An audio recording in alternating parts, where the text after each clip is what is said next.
હાલોલમાં ચૂંટણી દરમિયાન ભાજપના ઉપપ્રમુખ દારૂ વહેંચી રહ્યા હોવાની રજૂઆત અપક્ષ ઉમેદવાર મુક્તિ જાદવ દ્વારા પોલીસ અને ચૂંટણી અધિકારીને કરવામાં આવી હતી।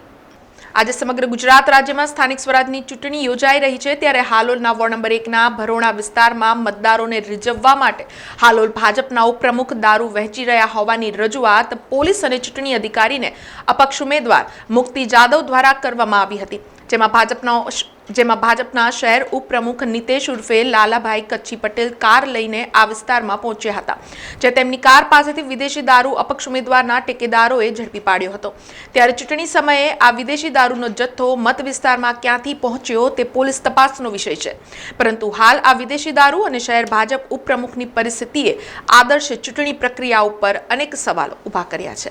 દર વખતે એવું ના હોય, તમારે એકલા લડવાની છે। સલાવ દારૂ લઈને આવી ગયા છે। ચલો બતાવો, મોઢું બતાવો। શું નામ છે ભાઈ તમારું? હું આ વિસ્તારમાં જ રહું છું।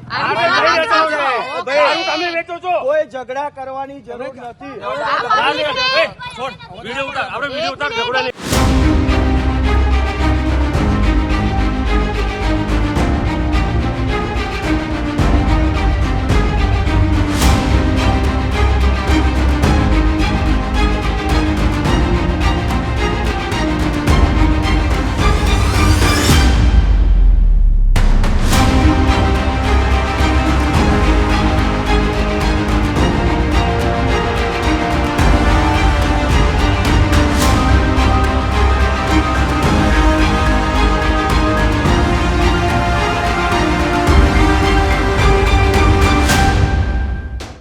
સમાચારોના સતત અપડેટ માટે TNN ન્યૂઝને YouTube પર સબસ્ક્રાઇબ કરી બેલ આઇકોન પ્રેસ કરો અને અમારી સાથે જોડાયેલા રહો Facebook, Instagram અને Twitter ઉપર।